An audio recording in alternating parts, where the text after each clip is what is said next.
We are the Gujarat Technological University.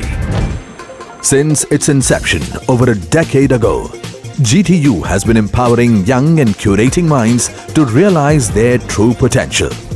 Over 4 lakh inspired students are enrolled with one of the premier academic universities in India.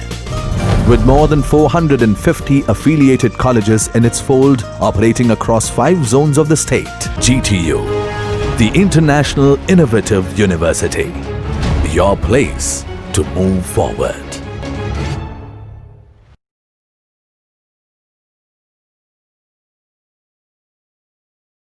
Hello dear students, today we are going to study about a very interesting topic, that is of semiconductor laser. So first of all we will start this topic by explaining the full form of laser. The full form of laser is light amplification by stimulated emission of radiation. So have you ever imagined by a use of semiconductor we can fabricate a laser? So on which principle the semiconductor laser is working? Again, in this particular theory we are going to discuss about the principle, construction and working of semiconductor laser. A semiconductor laser is a specially fabricated PN junction device where both the P and N regions are highly doped. That means in the P level or in the P region the holes are amountly equipped, and in the N region electrons are heavily equipped, which emits coherent light when it is forward biased. That means the contact of P materials or P region to the positive terminal and the N region to the negative terminal. That is the forward bias condition. Semiconductor lasers are also made to emit light almost in the spectrum from UV to IR. In the upcoming lecture you will identify the electromagnetic spectrum where different regions are available, like ultraviolet, visible, IR, microwave regions. So the working of semiconductor laser is limited to the UV to IR spectrum. The semiconductor laser that is the most advantageous are of very small size, likely 0.1 millimeter long. They are efficient, portable and operate at very low power. In this figure you can analyze the construction of the semiconductor laser where the topmost material is P region, the bottom material is from N region, and the metallic contacts have been attached to the P and N regions both. The P region, as you can see from the figure, are made of the same semiconductor material, gallium arsenic. So gallium arsenic is filled in the both regions P and N. Metal contacts are used to connect P and N junction materials to the DC power supply, and hence you can see the arrow which represents the direction of current. In between the P and N region there is a depletion region. You can consider this as a band gap from which there will be the emission of light. The leftmost layer is considered as highly reflective end from which the maximum amount of light energy is initialized, and from the output side we have the partially reflective end from which the limited source of light will be emitted. P-type region is formed on the N-type by doping the zinc atoms, and this is in order to improve the conductivity of P-type region. Now we will see the working of the semiconductor laser. When high doped P and N regions are joined at the atomic level to form PN junction, the equilibrium is attained only when the equalization of Fermi level takes place, which is pushed inside the conduction band in N-type and inside the valence band in P-type materials.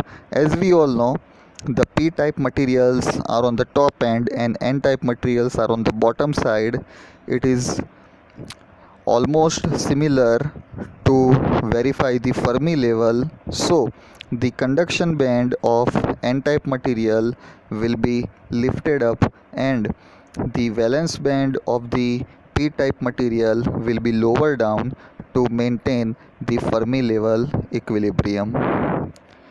So when the junction is forward bias, now the equilibrium is maintained. Now we are applying the external voltage and remain there is a low voltage. The electron and hole recombine. This is the important mechanism from which electron hole pair recombination is generated, which cause spontaneous emission. There are three possibilities: either there will be a stimulated absorption or stimulated emission or spontaneous emission. So in the forward bias condition at low voltage, electron and hole pairs recombine and cause spontaneous emission.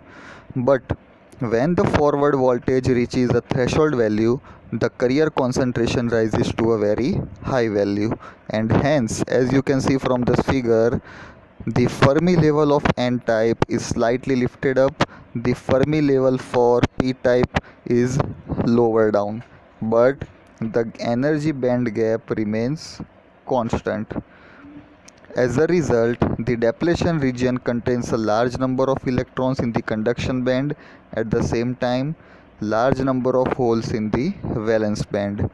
The upper energy level, here you can see the photon is emitting, so how has very large number of electron, and the lower energy level has large number of vacancy, that is holes. Thus population inversion is achieved.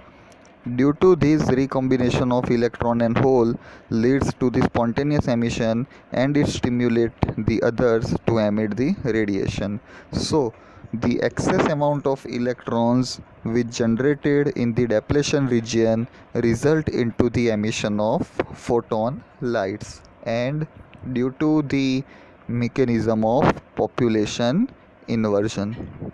So what are the advantages of semiconductor laser?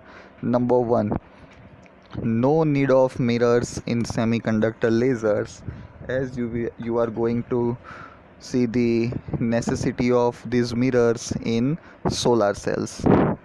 Number two, semiconductor lasers have high efficiency. Number three, low power consumption is also its great advantage. Number 4, construction of semiconductor lasers is very simple. You just have to overlap the P layer to the N layer. This is very small in size, as we discussed in the first slide, of 0.1 millimeter long and are economically advantageous. So these are some advantages, but as we all know that every coin has two sides. So what are the disadvantages of semiconductor lasers? These lasers are temperature dependent, and thus temperature affects the output of the laser. So with increase in the temperature, you can see the higher amount of light or the higher voltage of light is coming out because of the increasing temperature and very excessive amount of electrons in the depletion region. The second disadvantage is lasing medium of semiconductor lasers are too short and rectangular, so the output beam profile has an unusual shape. The normal laser lights which you have rarely used in your childhood, it has an output of shape very circular, or you can say a dot, but here in when you are using semiconductor laser, you may have some unusual shape, and we need the requirement of cooling system in some cases, because in order to maintain the constant flow of voltage for your practical purpose, then the temperature should be maintained, and in order to restrict the excess amount of temperature, there is a requirement of cooling system. So this was all about the principle, construction and working of semiconductor laser. And this is also again very important question in view of your GTU examination. can be asked for 7 marks. So thanks for visiting this lecture.